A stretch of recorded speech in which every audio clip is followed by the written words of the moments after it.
Congress BJP నేతల మధ్య మాటల యుద్ధం మామూలే. ఆరోపణలు విమర్శలు సాధారణమే. అయితే రెండు పార్టీల శ్రేణులు మాత్రం కాస్త శృతి మించాయి. ఏకంగా నాంపల్లిలో పార్టీ ఆఫీసులపై దండయాత్రకు బయలుదేరాయి.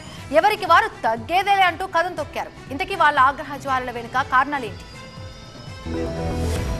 రెండు జాతీయ పార్టీలు తెలంగాణ గట్టుపై నిరసనలతో హోరెత్తించేలా చేశాయి. ఈ పోటాపోటీ ఆందోళనకు వేదికైంది హైదరాబాద్ నాంపల్లి. ముందుగా బీజేపీ కార్యాలయం ముట్టడికి యూత్ కాంగ్రెస్ ప్రయత్నించింది. కోడిగుడ్లు రాళ్లతో దాడికి దిగింది. ఈ క్రమంలో కాంగ్రెస్ శ్రేణులపై బీజేపీ నేతలు తిరగబడ్డారు. కుర్చీలు కర్రలతో పరస్పరం కొట్టుకున్నారు. ఓ బీజేపీ కార్యకర్తకు తీవ్ర గాయాలు కావడం సిచ్యువేషన్ ని సీరియస్ గా మార్చేసింది. రమేష్ బిధూరి ఢిల్లీలోని కల్కాజీ నియోజకవర్గం నుంచి బీజేపీ తరపున పోటీ చేస్తున్నారు. ప్రచారంలో దూసుకుపోతున్న బిధూరి తనను గెలిపిస్తే రహదారులను ప్రియాంక గాంధీ బుగ్గల్లా మారుస్తానని హామీ ఇచ్చారు. ఈ వ్యాఖ్యలు కాంగ్రెస్ నేతలకు ఆగ్రహం తెప్పించాయి. బిధూరి క్షమాపణలు చెప్పాలని డిమాండ్ చేస్తూ ఉదయం యూత్ కాంగ్రెస్ బీజేపీ కార్యాలయాన్ని ముట్టడించడం ఉద్రిక్తతకు దారితీసింది. బీజేపీ ఆఫీస్ పై యూత్ కాంగ్రెస్ దాడికి యత్నిస్తే బీజేపీ శ్రేణులు గాంధీ భవన్ ముట్టడికి బయలుదేరాయి. అడ్డుకునేందుకు పోలీసులు ఏర్పాటు చేసిన బారికేడ్లను తోసుకుంటూ ముందుకు వెళ్లారు. కొంతమంది యువమోర్చా కార్యకర్తలు గాంధీ భవన్ ఎదుట బైఠాయిస్తే మరికొందరు కాంగ్రెస్ నేతల ఫ్లెక్సీలు చించేశారు. పరిస్థితి ఉద్రిక్తంగా మారడంతో పోలీసులు లాఠీలకు పనిచెప్పారు.